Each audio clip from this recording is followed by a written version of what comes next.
Hi everyone, today we are going to be presenting on financial literacy. I'm Steph. I'm Natasha. I'm Katie. I'm Alex. And I'm Melissa. Let's begin by defining financial literacy.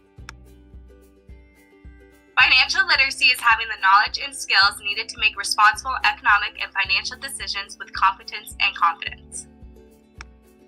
Financial literacy is an important 21st century learner skill because of the increased complexity of financial services, shrinking welfare systems, and shifting demographics. These issues force people to take more personal financial responsibility.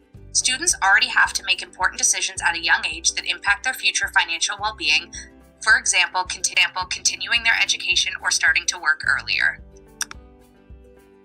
For 21st Century Skills has created a framework that advocates teaching skills and knowledge as part of the education curriculum. It has identified financial literacy as an essential 21st century interdisciplinary theme that should be taught in schools alongside core subjects.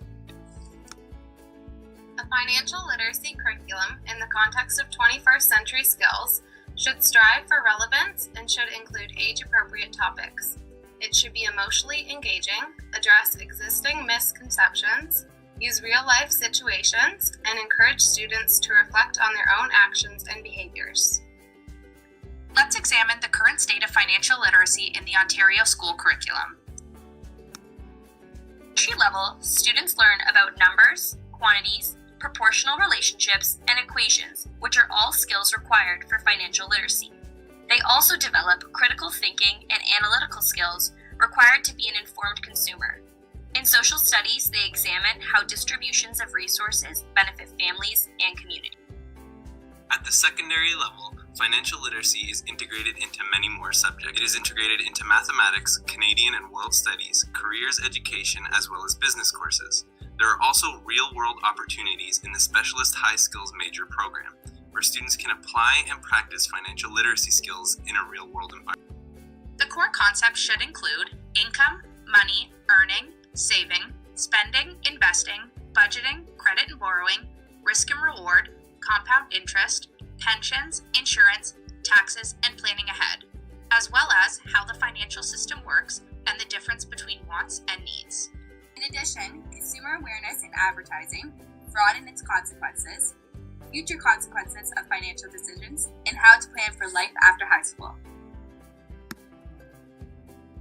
Though financial literacy is recognized by the Ontario Ministry of Education, it's important to note that the resources are not consistently being implemented in all schools.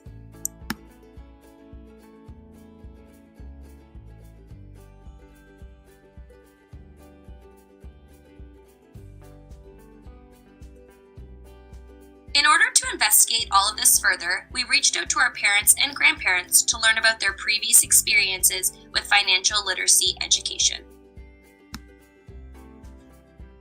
We also reached out to some teachers to see how they're using financial literacy in their classrooms currently. Financial literacy does not have to be reserved for high school or for a business class or even for when they move on to post-secondary. It can be introduced at a very young age. If you think about the concepts of the terminology, credit, deductions, benefits, interest, loan, all of those things can be introduced in different subject areas, in different opportunities, in-school opportunities that they have. At the elementary level, the loaning of a library book, that's introducing the concept of a loan. A less obvious example, when you're talking about submitting assignments, introducing a grace period or a late fee or a deduction of some kind if it is late. Those are all financial terms. That's financial literacy in the classroom. Although there is not an official curriculum for financial literacy at the grade 1 level, there are some activities I do with my students that I think would be part of developing their financial literacy. We set up a store to practice counting money. In my class, each group sets up a store. We talk about how to price items. For example, we discuss how a new pencil would cost more than a used pencil.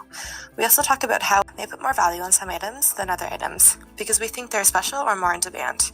Once the stores are set up, then each student is given a set amount of money, and then they can go and buy items. At the end, we talk about which items were more popular and why.